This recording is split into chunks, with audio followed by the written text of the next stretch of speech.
gastronomy education and simulations. Hi, I am here to share the connections and benefits of simulation in distance education.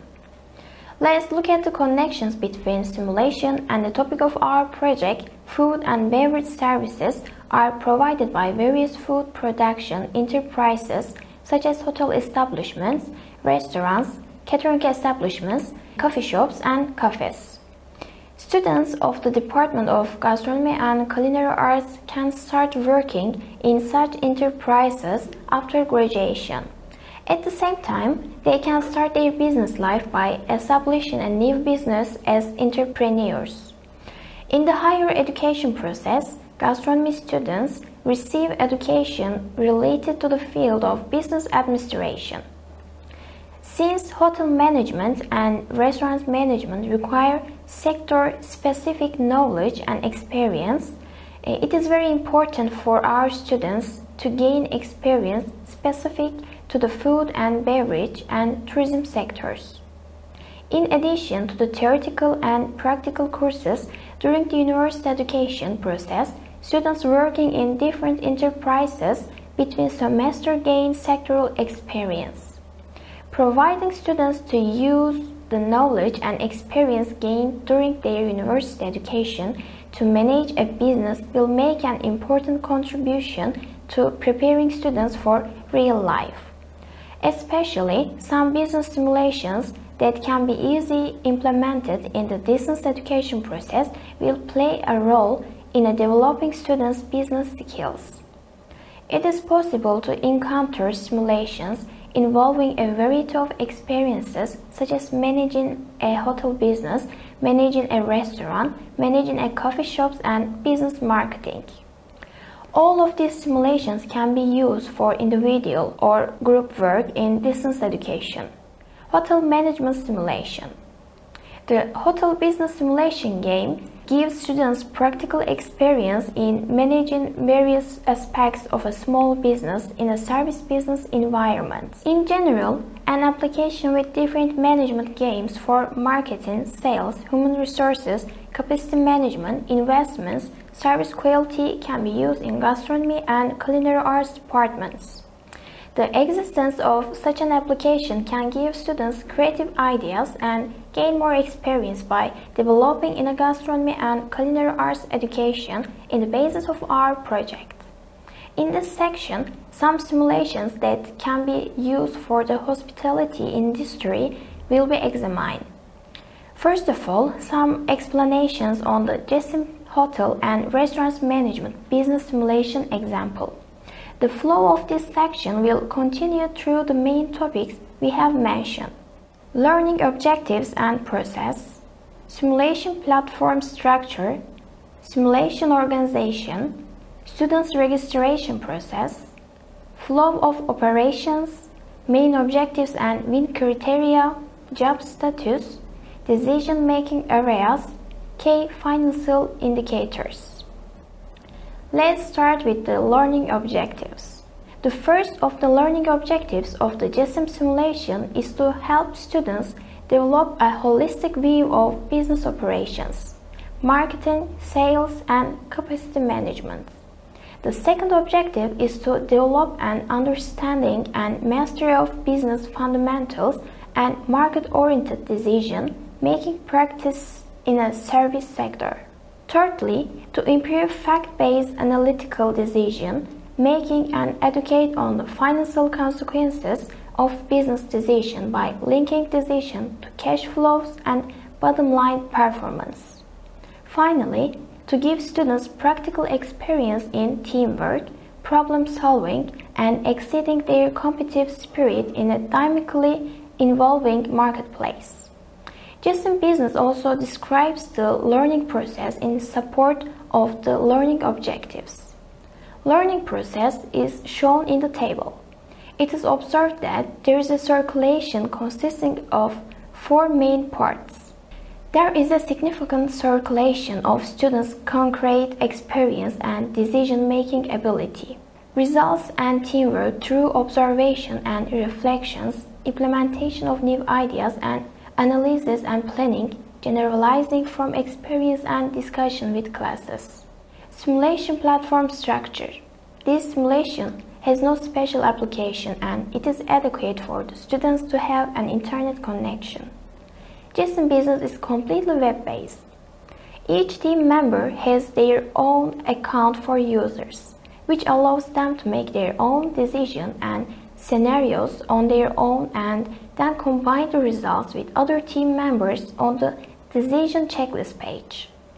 The platform also includes a contact form that can be used to communicate within teams and among all teams in a market.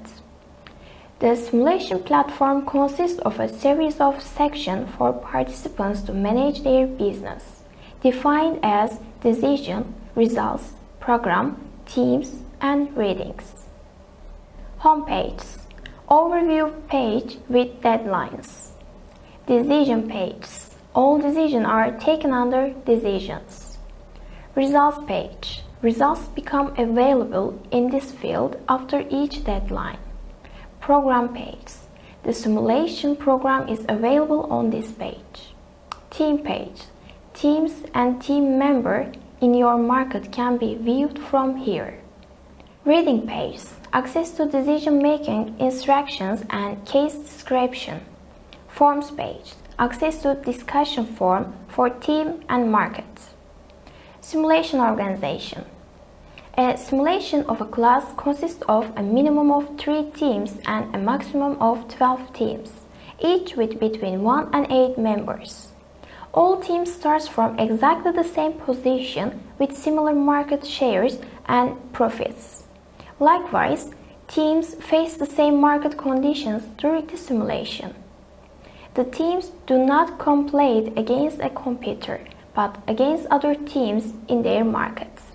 The decision of each team affects the results of the other teams and the development of the market in general. Students are required to join a group by completing the registration process for GASE Business where internet connection is sufficient. Students register with their emails through the web portal and continue with the student's role. The system directs the students to the relevant class through the codes given by the instructor to the class. The students can join one of the 12 teams and start the simulation. Operation flow. It consists of introduction, practice round, strategy and objectives, decision making, conclusion and analysis respectively. After the introduction, teams familiarize themselves with the decision-making process through a practice round. The results of the practice round do not have any influence on the actual game results.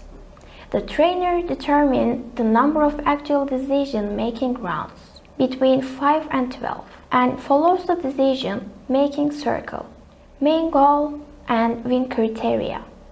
The team's main goal is to achieve sustainable, profitable growth.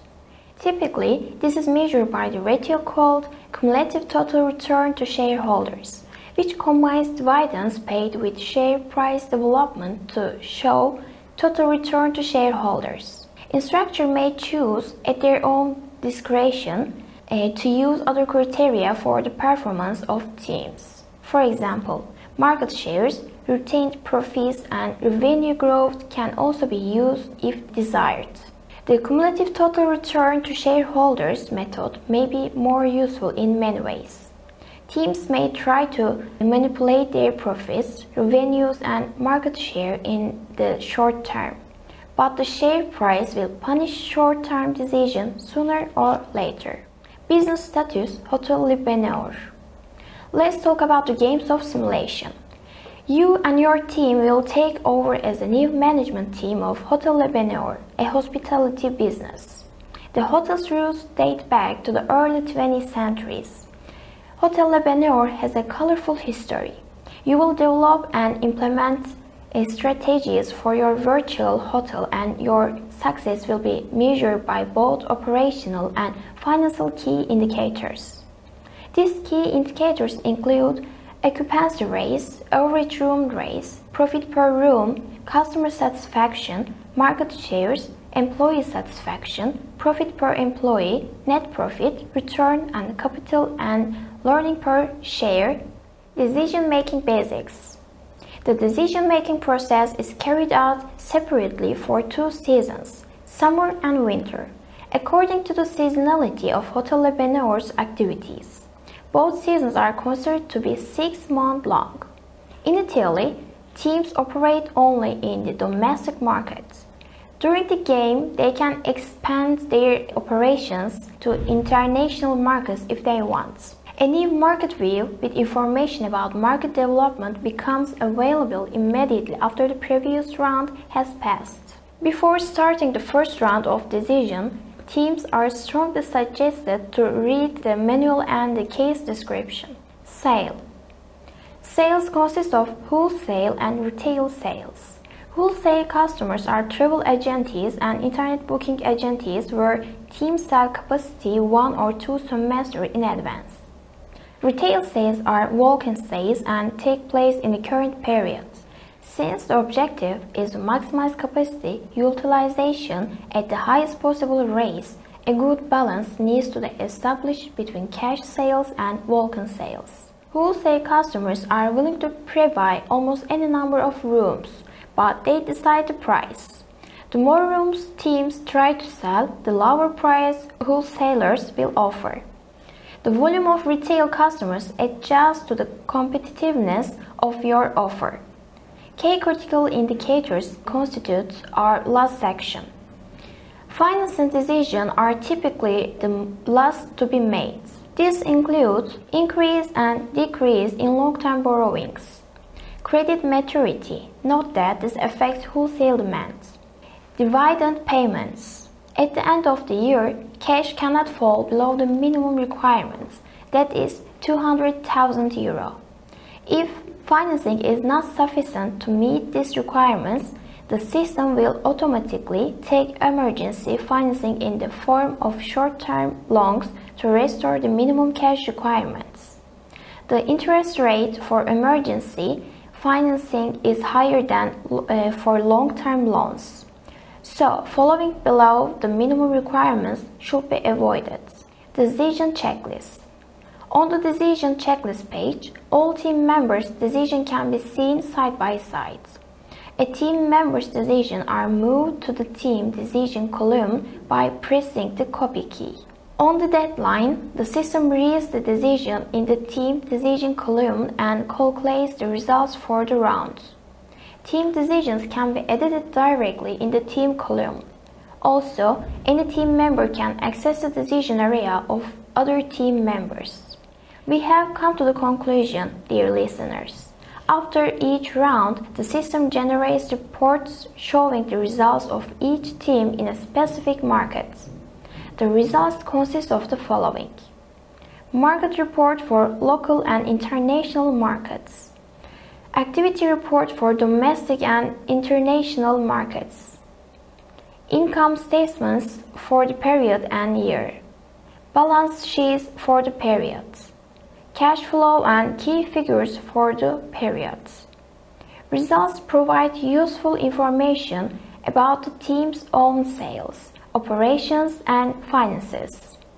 They can also be used to benchmark performance against competitor teams in the same market. The simulations are hosted on the easy-to-use, describable and highly automated online platform that allows instructors to run their course from anywhere at any time in any web browser. So far we have focused on simulation games through GASE business. There are also simulation examples from different sectors to serve as an example. Industry-specific simulations. Koç University faculty members in Turkey, nursing and other health professionals are given practical training with simulation. The simulations platform has been a reference for us in our investigation in terms of structure. I would like to point out that there are simulations for different sectors, for example banking and finance, if there is needed for a business simulation specifically adapted to the courses or the needs of the training. The aim of this video is to help academics and students in the field of gastronomy to learn about simulation and develop new ideas. Within the scope of our DIGI-GASE project, we would also like to touch on the subject of simulation and enable the rise of new technologies for gastronomy and culinary arts department that we have developed with our colleges. I hope that we have been able to provide you with a new information that will give you new perspectives in the new school year. I wish everyone a successful semester. Hi to everyone. My name is Ceyhun Kılınç, and I'm the professor of marketing and working in the tourism faculty in the Department of Tourism Management. And we have some questions to answer and topics. Let's begin. What knowledge do you have about the use of digital tools for online education? Here's the first questions. When we look at, we have some key points related to use of the digital tools for online education. Learning management systems, video conferencing, content creation, learning analytics. When we talk LMC, learning management systems, like Moodle, Blackboard, Canvas, and others, provide a platform for educators to create and manage online courses.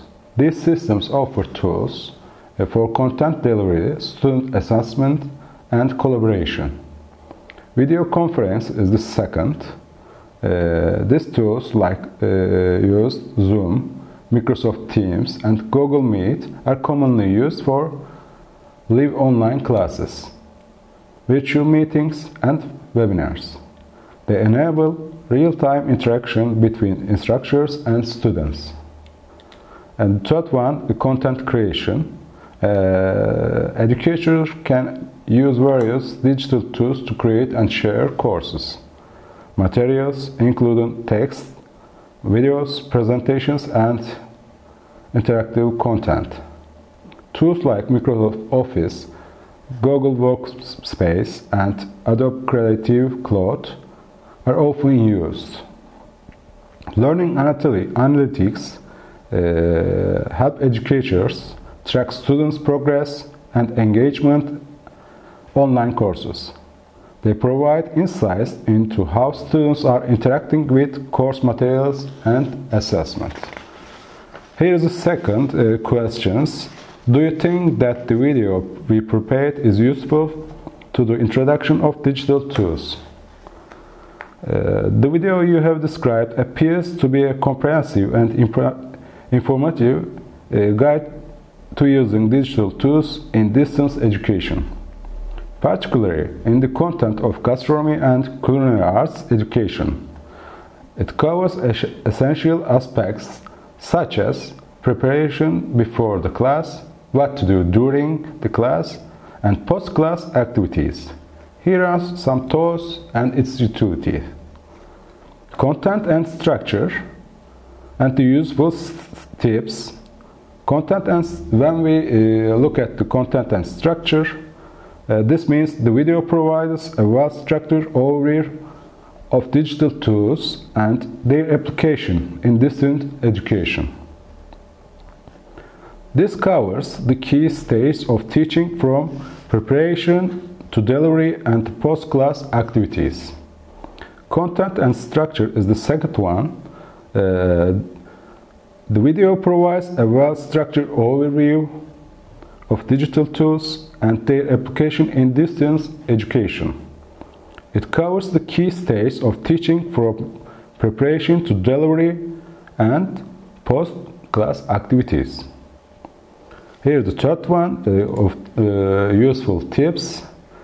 The video offers practical advice for both instructors and students, such as the importance of early presentation and preparation, selecting the right digital. Here is the third questions. The question is that, does your institute provide the necessary information about digital tools? Here are some common ways that educational institutions provide information about digital tools.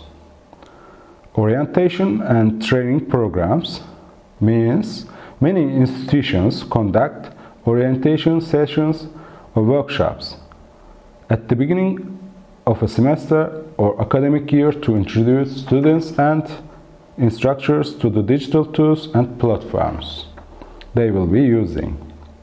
These sessions may cover topics such as using learning management systems, LMC, video conferencing tools, and other software. Online guides and resources is the second subtitle. This means educational institutions often maintain online resources, guides, and FAQs that provide information on how to use digital tools. These resources can be accessed at any time and serve as reference materials for both students and faculty members.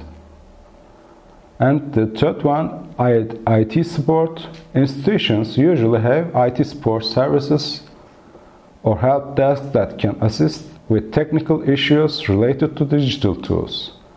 Students and instructors can reach out to these support teams for help with setup, troubleshooting, and general guidance. We also use when we face with the problems, and IT support will